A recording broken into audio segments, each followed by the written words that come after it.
Well, Ceachaidh bhfuil tuair maidin. Just in case anybody doesn't know, we'll go into this later, but poor Minister McHugh had to suffer with me full-time in his life a few years ago. He did a radio documentary with me when he was appointed as the Minister for the Gaeltacht and Gaeltacht Affairs, even though it'd be safe to say you had no Gaeilge at all. I think I had a wee bit, like everybody else. I spent 16 years in school. I learned to read it and I learned to write it, but wasn't really taught to speak it, so I suppose that was a challenge. So I was like any, I suppose, Irish person when they're given a job to do, and maybe they don't have the skill set, but they'll just put their head down and plough along. And I was reminded of all the Irish people that would have went to London, and many's an Irish man landed on the site with a hammer and chisel and said he was a carpenter and may not have been a carpenter, but he managed to get through it. The following week he was hanging doors. So I think the word chancer comes to mind, but I don't want to be in that box either. So.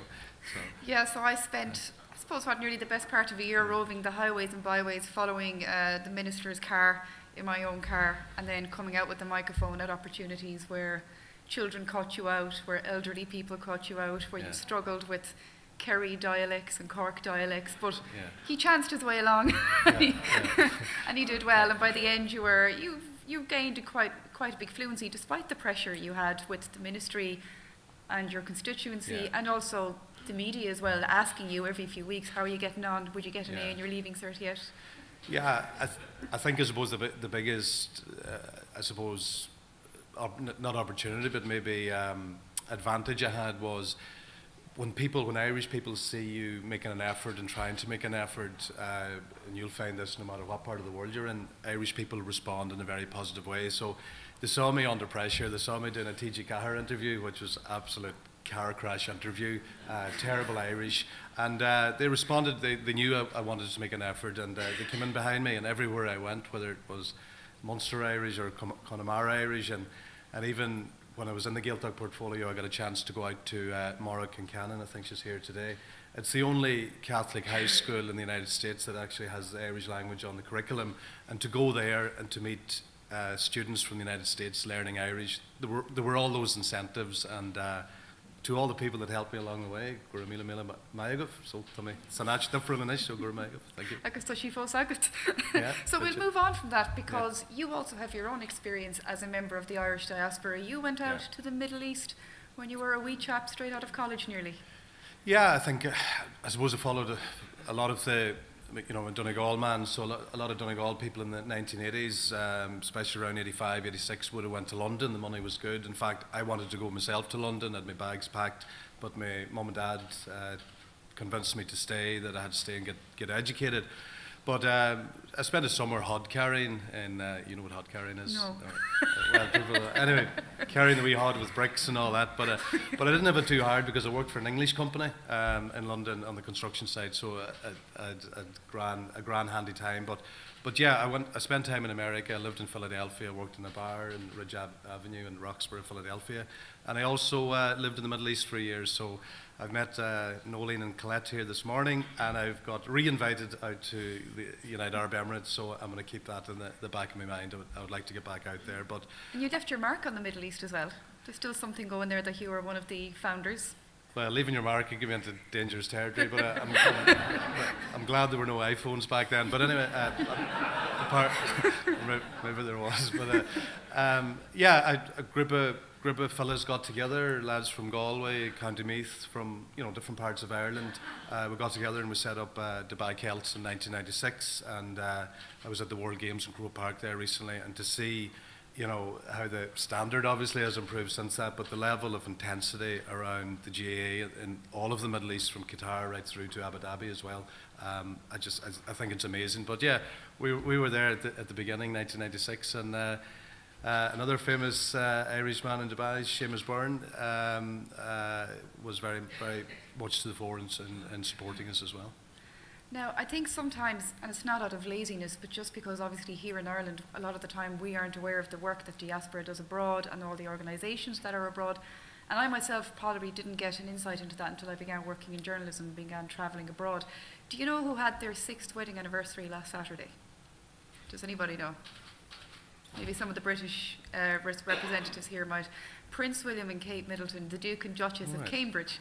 Now you're thinking that's a tenuous link, but that was my first trip abroad for Nuacht TG Cahir, was to cover the marriage of Prince William and Kate Middleton, which is a bit ironic in itself for an Irish language programme to be sent over to cover that. But while I was over there, I got to visit the Hammersmith Cultural Centre. I did a report from there. They were kind of under financial pressure at the time, and they were doing their best to get out of it. I got to meet a football team made entirely of new immigrants from Ireland at the time, because that would have been 2011 up in Finsbury Park. I got to go to the Camden Irish Centre, saw Irish classes being run, saw the work that was being done. Now, I know a big point of all the next 2 days is about trying to connect these things and also increase awareness of the great work that's actually being done. Yeah, I mean, look, I suppose the danger of me being up here today is to cite examples, because I've got such a great insight to all the good work. But, you know, you mentioned Hammersmith, and I mean, for example, there's Irish classes going on in Hammersmith, and the group themselves are trying to move with the times. They're going to provide incubation units for businesses. They're on the main thoroughfare from Heathrow Airport. They're going to try and encourage Irish businesses, if they're in London, or business people, to use the centre rather than go and have to pay big money in a hotel in the city centre in London. So different things like that are so important. And then at the other end, I had a wonderful time down in Southwark with Nora Higgins, and what they're doing for a lot of maybe the elderly, the pensioners in London, and the people who contributed to building Britain. Simple things, they're meeting together, playing a game of 25, and I had a great opportunity to play 25 with them for an hour or so, and even though I wasn't victorious, and there's anybody who's played 25, by the way, it's a card game for the people who don't know, you know, they take it very seriously, and you know, to all those different elements of, you know, protecting all things Irish, protecting Irish people themselves. I think it's just testament to the great investment in humanity, not just in, you know, looking after the Irish, but the investment in humanity that you all play, and I would like to thank you for that. They're also indicative maybe of the changing nature and the evolution of the Irish immigrant. It's not so much, I know people have left because they've had to, but a lot of the time now people leave because they want to. They gain experience, they want to go see something new. And just those 3 centres I mentioned in London, for example, they're an example of that. And it's trying now, I suppose the next step now, the next focus for the Department of Foreign Affairs is to try and build on their experience and make sure other people know they're there and they can also build off each other. Yeah, and look, I know there's a lot of projects worldwide, and I know in San Francisco, you know, there's a big campaign on to change the nature of the facility in San Francisco, the Cultural Centre, the United Irish Cultural Centre, and there's a new generation of Irish people coming out, and they have different needs, and maybe they're not doing the same thing, and you know, things will evolve, but the approach that the missions and the consulates and the embassies are working on is working very, very closely with the people at the coalface, and that's the way to do it. But every region's different, every country's different. I met, you know, the business group and a loose business network in Vienna. They're doing great work, and they've different needs to say the welfare needs in Birmingham or London. And certainly, you're right, things are evolving, things are changing. But the only way we as a government, we as a department can respond is to facilitate you in these connections. So that's why the session tonight is very much focused on bringing all our business community representatives globally to meet with the welfare organisations, and maybe there can be conversations there that could lead you somewhere which we didn't envision in the first place. Yeah, because I was also in attendance when President Michael D. Higgins got to visit the centre in Coventry during his state visit to the United Kingdom a few years ago. And again, like you said, different things again, different needs. And I suppose the whole idea is perhaps that these people can now meet up here today, talk to each other. There goes my bar up. Yeah. And then also to figure out, I suppose, what talents these people have, and that they can perhaps share it amongst themselves. A lot of the time that we have social media now, it makes it so much easier. We've just seen there, we're trending on Twitter this morning. It is much easier now for people to keep in touch. Yeah, look, it's different. I mean, the theme of this event is around communication, and it's not that the department or government has the answers here, but there's already an energy in this room, with great energy last night in Ivy House around the issue of the undocumented, and you know, together Irish people can figure things out.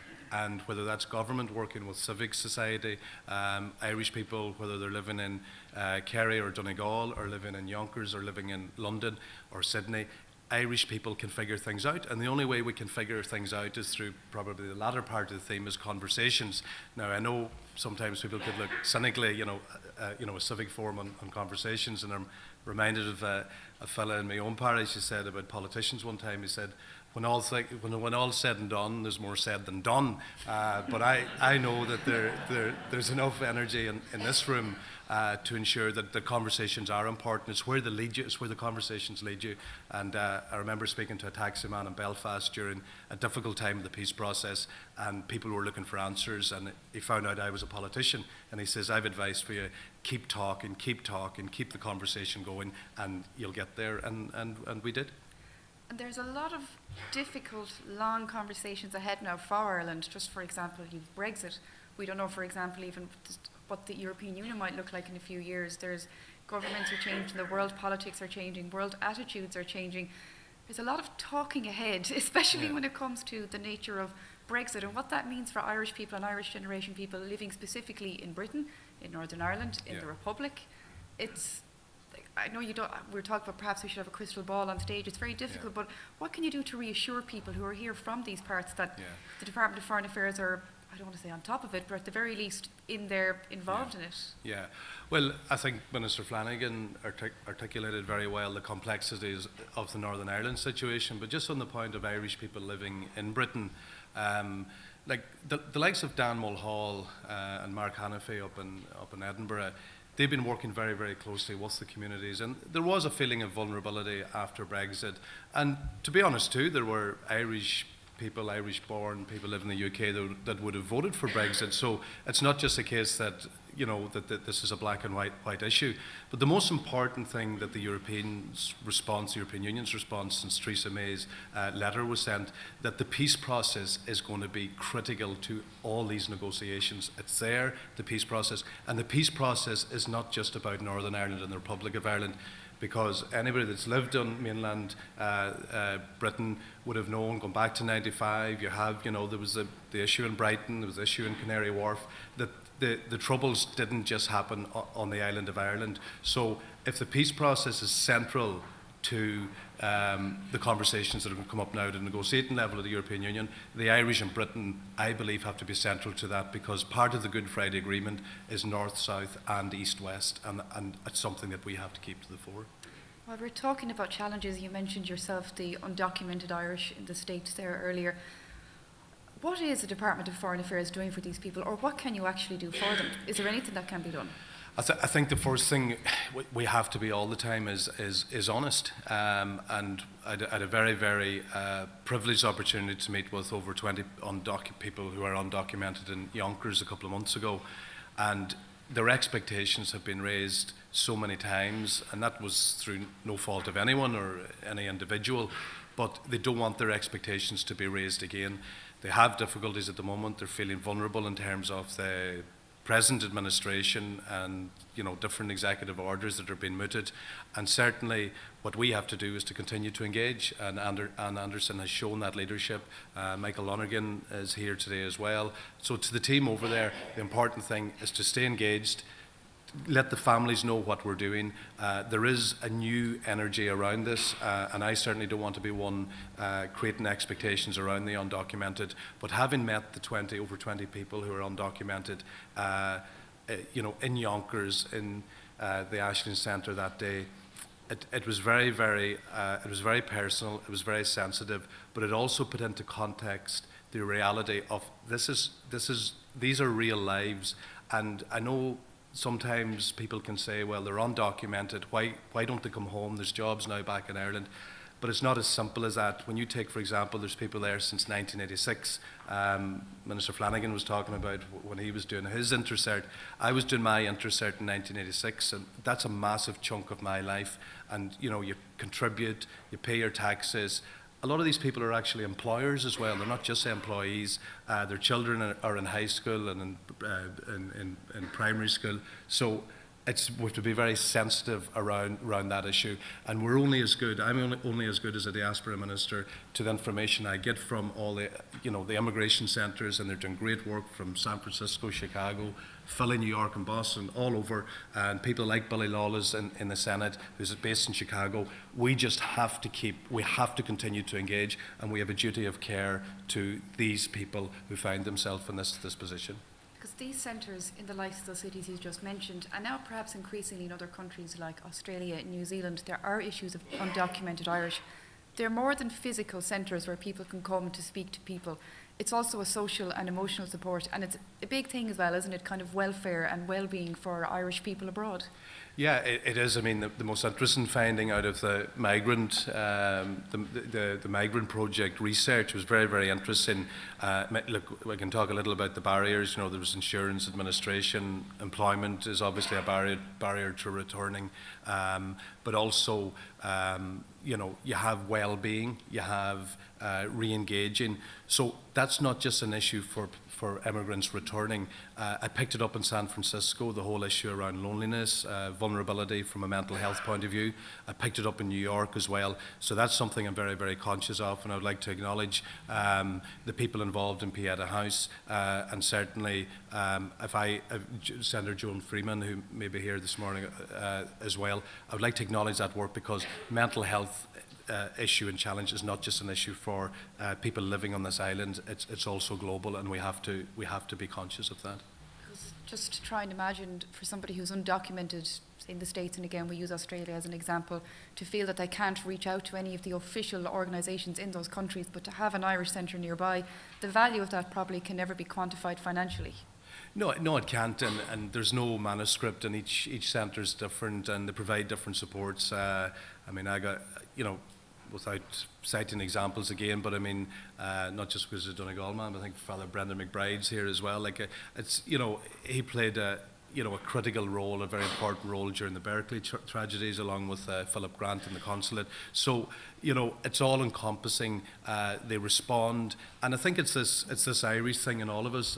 We have that awareness, and if somebody, I don't know if anybody heard the word shuck, but I think they call it drain down the country. If somebody's stuck in a shuck up in Donegal, the Irish person will be there to help you out. And that is in the nature of Irish people. If people are vulnerable, feeling vulnerable, or under pressure, or in trouble, that's where the Irish people respond best. And that's the work that you're involved in. You know best.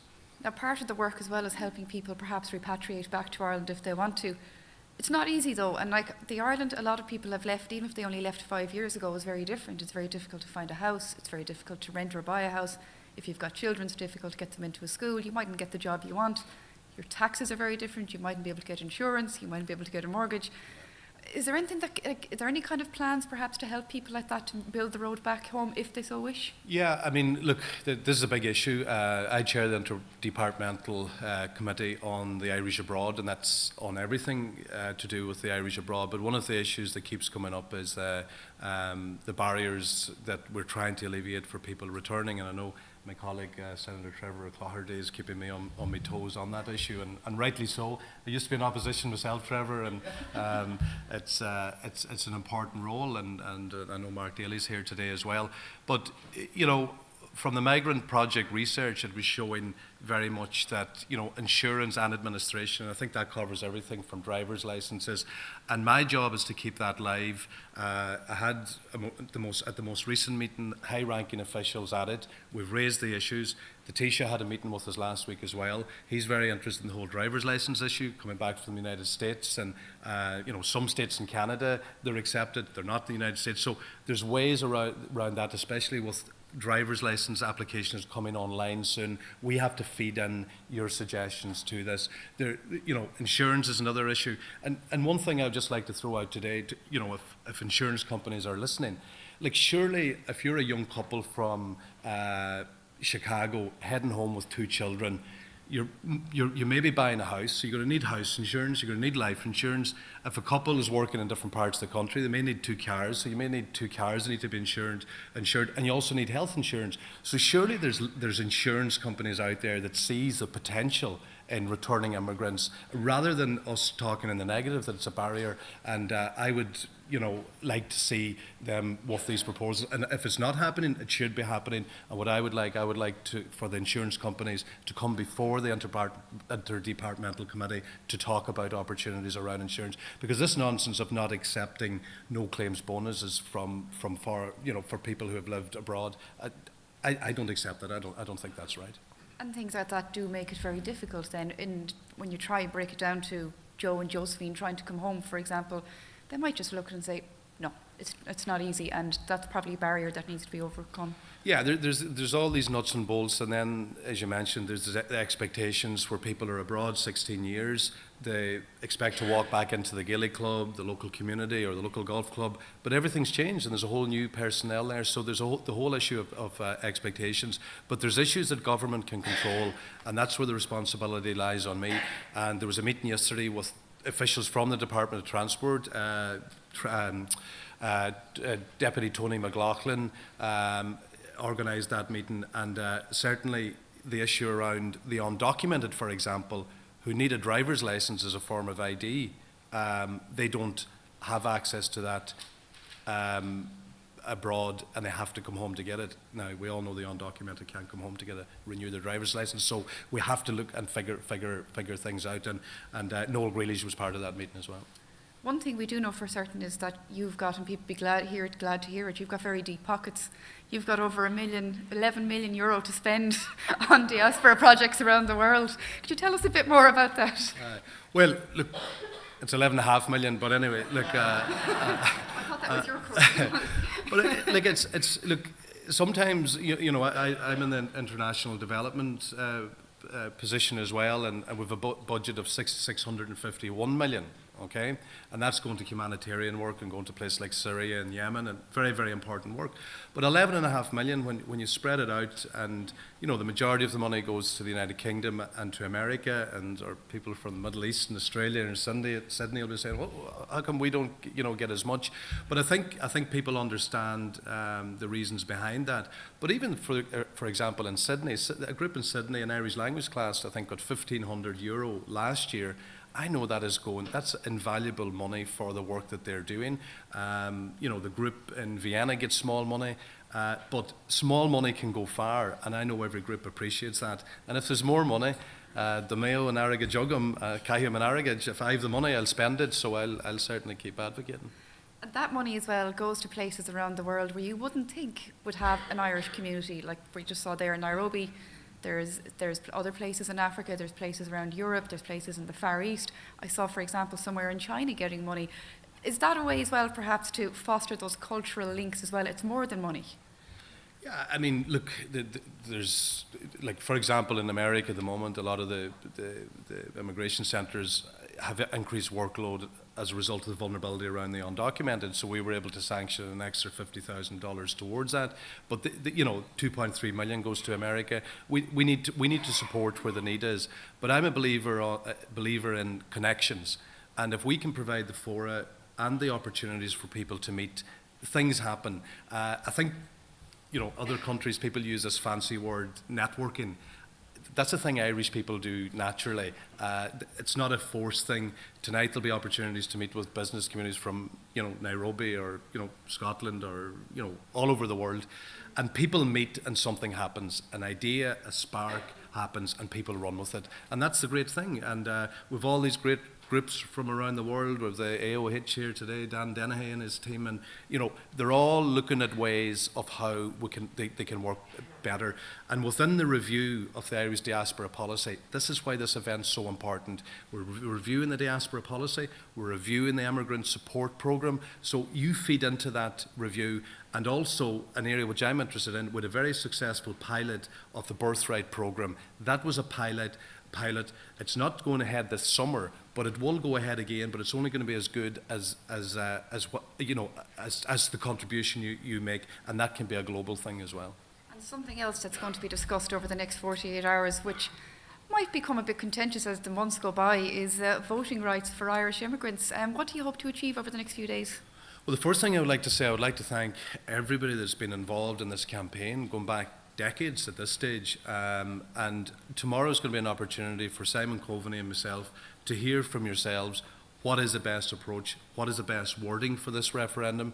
I mean, access to citizenship for an Irish person is probably the easy, to become Irish is probably one of the most liberal in the world. So we have to be conscious of the fact that the referendum has to be brought across the line by people living in Ireland. I know the people that are involved in this, and Billy and his team, that his different colleagues, they're conscious that the last thing we want to do is put a referendum to the Irish people and for the answer to be no.